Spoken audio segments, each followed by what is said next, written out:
We live in a world obsessed with visibility. Our culture dictates that value is accrued through exposure, that success is measured by the decibel level of your weekend, and that belonging is proven by the number of faces you can claim to recognize in a crowded room. And so, when the invitation arrives, the glossy promise of connection, the pulsating beat of the collective, and a man chooses, consistently, to decline, society's immediate psychological response is one of pity and judgment. He is not judged as busy, but as defective. He is seen as the awkward refugee from the social marketplace, the man paralyzed by fear of rejection, or the stunted soul incapable of navigating the basic rights of human interaction. But if you look beyond the noise of the collective judgment, you find a far more complex and often ruthlessly efficient mechanism at work. The man who opts out of the party is not suffering from a deficit of desire. He is operating from a surplus of calculation. His choice is not an emotional retreat. It is a strategic optimization of his most finite resource, his cognitive and emotional bandwidth. The party, for most, is a high-input, low-resolution event. It is a necessary ritual for the extrovert, who gains energy by shedding thought and processing the external world in rapid, superficial bursts. But for the man whose internal wiring is dedicated to deep processing, the true psychological introvert, the party is a tax. The psychological reality of this man is that his internal landscape is already vast, complex, and crowded. His mind is constantly running complex background calculations, processing observations, and synthesizing ideas that the extrovert immediately exports as conversation. To flood this highly tuned internal system with the noise, the triviality, and the forced performance of a large social gathering is not rejuvenating. It is a cognitive surcharge. He sees the party not as an opportunity to gain social capital, but as a liability that will cost him 3 days of recovery time just to clear the mental clutter. His solitude, therefore, is not a failure of courage. It is a desperate necessity for maintaining internal sovereignty and clearing the signal from the noise. This strategy is inextricably linked to his sense of mission. The man who opts out is often possessed by a self-assigned duty, a project, a mastery, a goal that demands a tyrannical portion of his attention. For him, the social demand to be fun or available is seen as a subtle form of sabotage.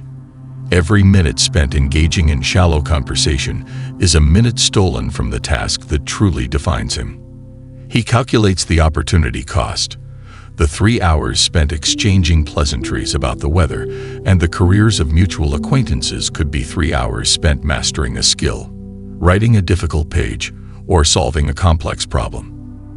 He understands, on a visceral level, that success is not the result of a single brilliant stroke, but the cumulative effect of thousands of unglamorous, solitary choices made while the rest of the world was dancing. He accepts the short-term penalty of being perceived as aloof in exchange for the long-term payoff of self-actualization. Furthermore, this man possesses a profound psychological aversion to the social mask.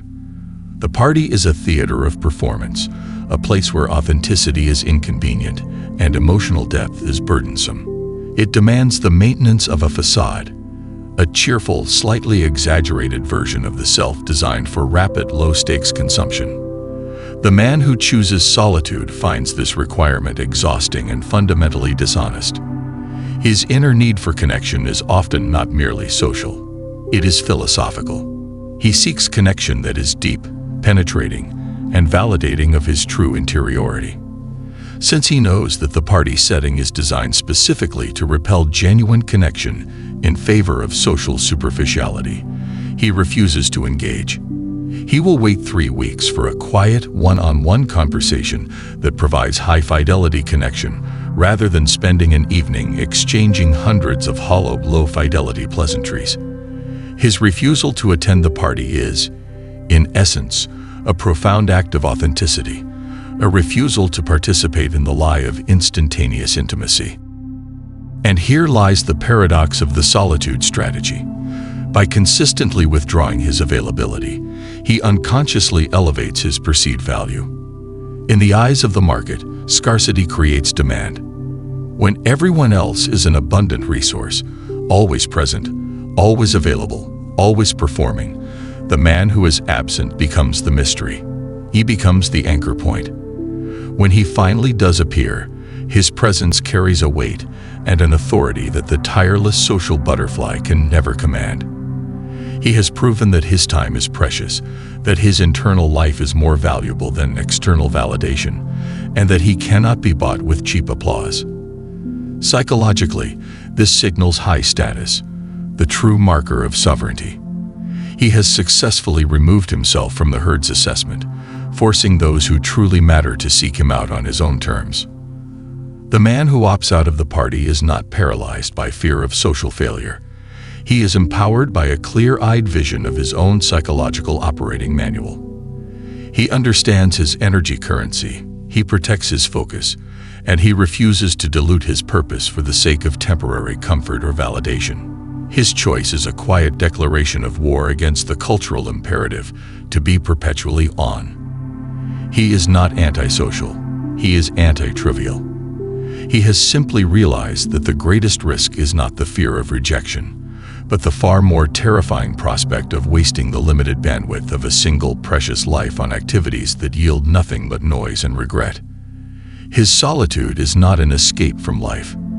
It is his chosen method of concentrating his will for the life he intends to build.